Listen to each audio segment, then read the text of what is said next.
안녕하세요. 안티계좌 지휘창고입니다. 방위사업청이 지난 25일 제154회 방위사업 추진위원회에서 항공통제기 2차 사업구매 계획안이 각각 심의 의결되었다고 밝혔습니다. 항공통제기 2차 사업은 오는 2031년까지 총 사업비 약 3조 900억 원을 들여 항공통제기를 국외로부터 구매하는 것입니다. 오늘은 항공통제기 2차 사업에 대해 분석해보는 시간을 가져볼까 합니다. 나당은 항공통제기 2차 사업. 한국공군은 지난 항공통제기 1차 사업에서 E737 PCI 4대를 2조 500억 원에 도입했습니다. 이러한 전례가 있기에 방위사업청은 10년간 물가상승분을 반영함과 동시에 약간의 금액을 추가해 사업 초창기에 2대 도입 비용으로 1조 6천억 원을 책정했었습니다. 그러나 보잉이 E737 조기 경보 통제기 2대 판매에 대해 2조 3천억 원의 가격을 요구하면서 사업은 난항을 겪게 되었습니다. 경쟁자 중 하나인 사부사의 글로벌 I의 경우 신형 LEI 레이더를 통해 탐색 상황에서 650km, 집중 감시 모드에서는 750km까지 탐지가 가능하다고 밝혔습니다. 하지만 전방과 후방의 경우 탐색거리는 한국군의 요구를 만족하지만 추적거리는 만족하지 못하기 때문에 문제가 되었습니다. 이스라엘 IAI사의 ELW-2085 CAEW 경우에도 기체 측면에 장착된 L밴드 레이더는 탐지거리를 만족하나 전방과 후방에 장착된 S밴드 레이더는 한국군의 요구를 충족하지 못해 문제가 되었습니다. E737 운영이 어려운 이유. E737은 도입 가격 상승 외에도 여러가지 측면에서 운영상 문제가 많았습니다. 국회 국정감사록에 의하면 E737은 잦은 고장으로 인해 2015년부터 2019년 사이의 가동률이 63에서 73%로 목표 가동률인 75%에 못 미쳤습니다. 그리고 2012년에 배치된 이후 2013년부터 2020년 사이에 무려 3,550억 원의 수리 비용이 소요되었습니다. 이 737은 미 공군이 운영하는 기종이 아니기 때문에 일반 상업 계약 방식으로 부품 수리 및 교환을 실시할 수밖에 없었고 부품 및 수리 서비스 비용만 110억 원이 소요되었고 두 차례의 기술 지원 계약료만 2,400억 원에 달했습니다. 이 737은 약 1,500군데에서 고장이 발생했고 단종된 부품만 54개에 이르며 그나마 6개 부품은 어떠한 방법으로도 공급 대책이 마련되지 못해 정비 운용상에 문제가 발생하고 있습니다. 이에 방위사업청은 이 737 대규모 성능 개량을 통해 단종된 부품을 교환함과 동시에 일부 성능을 향상하는 성능 개량을 준비하고 있지만 이 역시 보잉사의 터무니없는 개량 비용 요구로 인해 제대로 실행되지 못하고 있습니다. 미 공군 E7A 조기 경보기 도입 결정. 2022년 4월 미 공군이 현재 운영 중인 E3 조기 경보 통제기 일부를 대처하기 위해 보잉의 E7A 도입을 확정했습니다. 미 공군은 E737 기체를 기반으로 레이더 하드웨어 체계 일부를 교체함과 동시에 개방형 아키텍처 구조를 가진 신형 소프트웨어를 설치하여 미 공군의 작전 요구 성능을 만족시킨다는 보관입니다. 2023년 3월 보잉사는 미 공군과 E7 개발 계약을 맺었다고 발표했으며 총 사업비는 12억 달러입니다.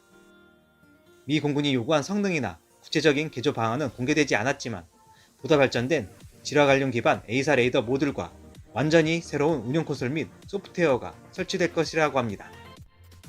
신형 E737을 도입하더라도 기존 도입된 E737을 신형 E737로 업그레이드는 기계 호환성을 고려할 때 사실상 불가능할 것이라고 예측되고 있습니다.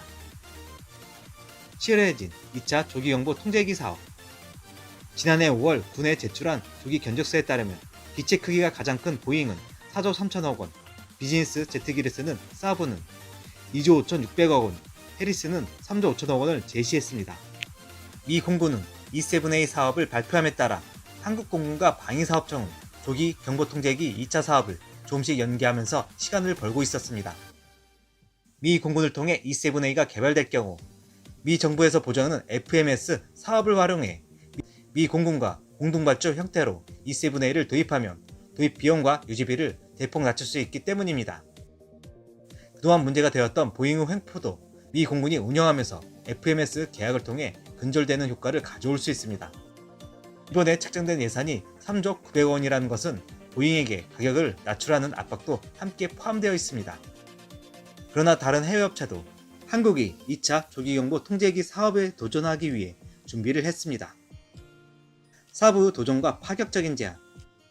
지라갈륨 소자를 사용한 공냉식 A사례를 사용하는 글로벌 I는 내부 냉각 장치가 없어 경량화에 유리합니다. 해상 감시 체계를 위한 전용 레이더가 따로 통합되어 있어 잠수함 전망경도 찾을 수 있을 만큼 해상 감시 체계에 장점이 있습니다. 사부사는 글로벌 I의 전면과 후면에 새로운 X밴드 레이더를 장착, 앞서 문제가 되었던 360도 감시 능력 부족을 해결할 수 있는 방안을 발표했습니다. 그리고 한국이 글로벌 I를 채택하면 핵심 기술 대부분을 전수함과 동시에 한국과 여러 공동 마케팅도 가능하다고 파격적인 제안을 하고 있습니다. 2023년 3월 스웨덴 정부는 사부사의 글로벌 I를 2대 도입과 옵션 2대에 대한 계약을 했고, 폴란드도 최근 2대 도입을 결정했으며 UAE는 총 5대를 발주해 도입 중에 있습니다. 사부는 기술 지원, 산업협력, 절충교육 등도 이행할 뜻을 비추고 있습니다. 미국 L3사의 파격적인 제안. L3 해리사는 조기 경보통제기 2차 사업에 글로벌 6000 비즈니스기에 이스라엘 펠콘 조기 경보통제기용으로 개발된 ELW-2085 레이더를 탑재한 모델을 제안하고 있습니다. 이스라엘 엘타가 개발한 ELW-2085용 측면 레이더는 면적은 8×1.8m급으로 E3 조기 경보통제기가 사용하는 APY2 레이더의 안테나보다도 면적이 넓고 L밴드 대역을 사용해 최대 400km 이상의 탐지 거리를 가지고 있습니다. 하지만 전면과 후면 표적에 탐지하고자 별도에 장착한 S밴드 레이더의 탐지 거리가 250km 수준에 불과해 한국 공군은 탐지 거리 요구를 만족시키지 못한다는 문제점이 있었습니다.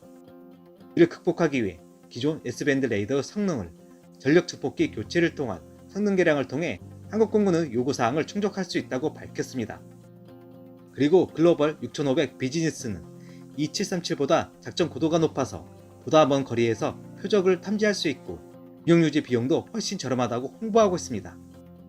L3사는 한국 공군이 글로벌 6500 비즈니스 기반으로 조기경보 통제기를 채택할 경우 1, 2번 기체는 미국에서 개조 작업을 수행하고 3번과 4번기는 공동사업 협약을 맺은 대한항공이 국내에서 개조할 것이라고 밝혔습니다. 이어서 한국이 L3 해리스사의 조기경보 통제기를 채택할 경우 L3 해리스사가 미 공군의 4세대 전자전기인 EC-37B 개조 사업을 담당하고 있는 만큼 이 기술력을 기반으로 한국형 전자전기 개발 사업을 지원할 수 있다고 밝혔습니다.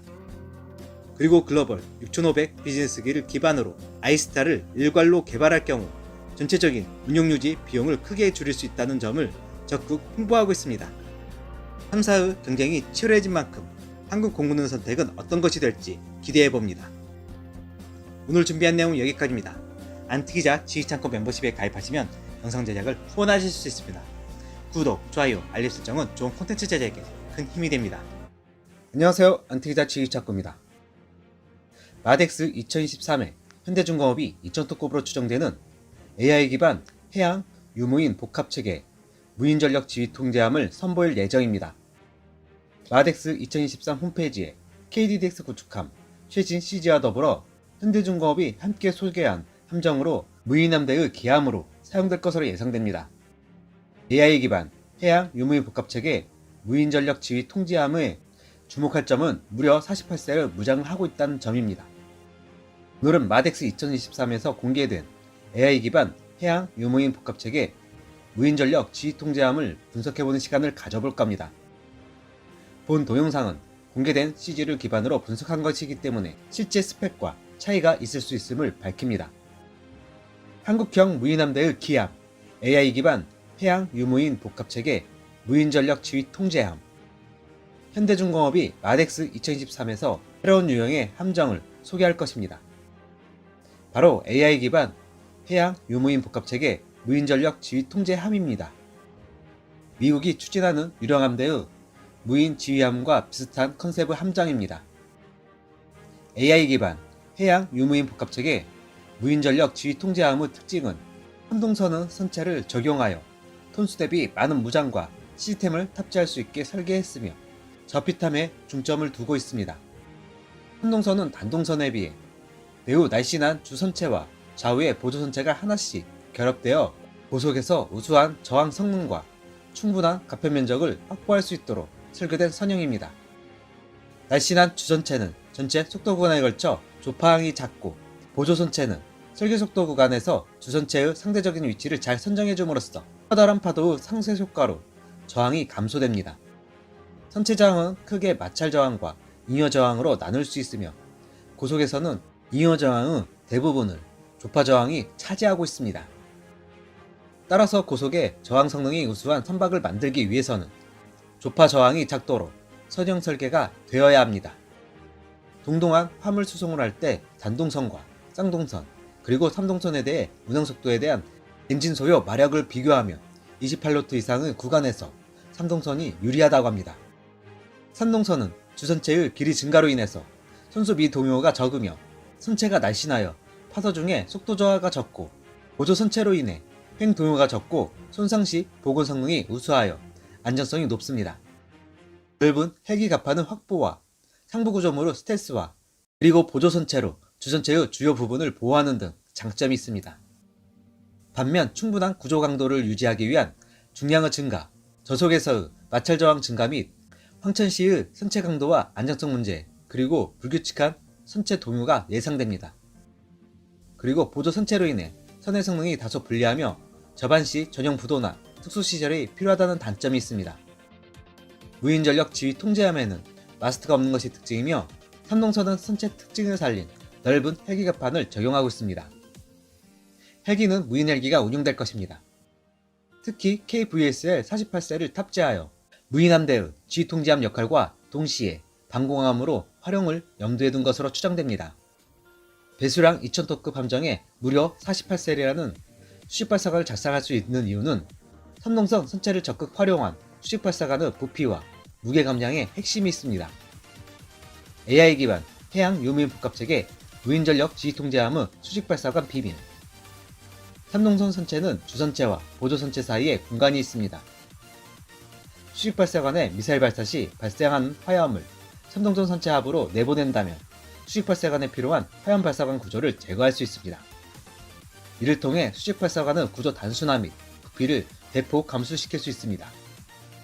공개된 CG에서 보면 KVLS의 크기가 절반 수준으로 작아진 비밀이 여기에 있습니다. 함선의 주포는 57mm 혹은 76mm 한 포로 보이며, 주말특급 구축함에서 포신 수납식을 적용하여 저피탐 성능에 많은 노력을 기울이고 있습니다. 함선 몸체에 사면 고정식 A사 레이더 시스템이 장착되어 있습니다. 이러한 AI 기반 해양 유무인 복합체계 무인 전력 지휘 통제함의 컨셉이 나올 수 있었던 배경에는 해군이 해양 무인 전력 사령부 창설을 추진하고 있기 때문입니다. 해군 해양 무인 전력 사령부 창설 추진. 해군이 현행 3개 함대를 2개로 축소하는 대신 해양 무인 전력 사령부를 창설하는 방안을 추진하고 있는 가운데, 국방과학연구소가 해양 무인 체계 최적지로 꼽고 연구시설을 건립 추진 중인 동해 지역에 1함대 사령부까지 주둔하고 있어 향후 변화에 관심이 집중되고 있습니다. 해군본부는 해군의 부대 구조를 미래 전쟁 환경에 최적화된 구조로 개편하기로 하고, 병력 자원 감소에 대비해 유무인 복합체계 전력화 시기에 맞춰 이를 운용할 부대를 만들겠다는 구상입니다. 이에 따라 현재 3개로 편성된 함대 사령부를 2040년대에 2개로 줄이고, 대신 무인 수상함전대, 무인 잠수정전대, 무인 항공기 전대 등으로 구성돼 해양 무인 전력 사령부 창설을 추진할 계획입니다.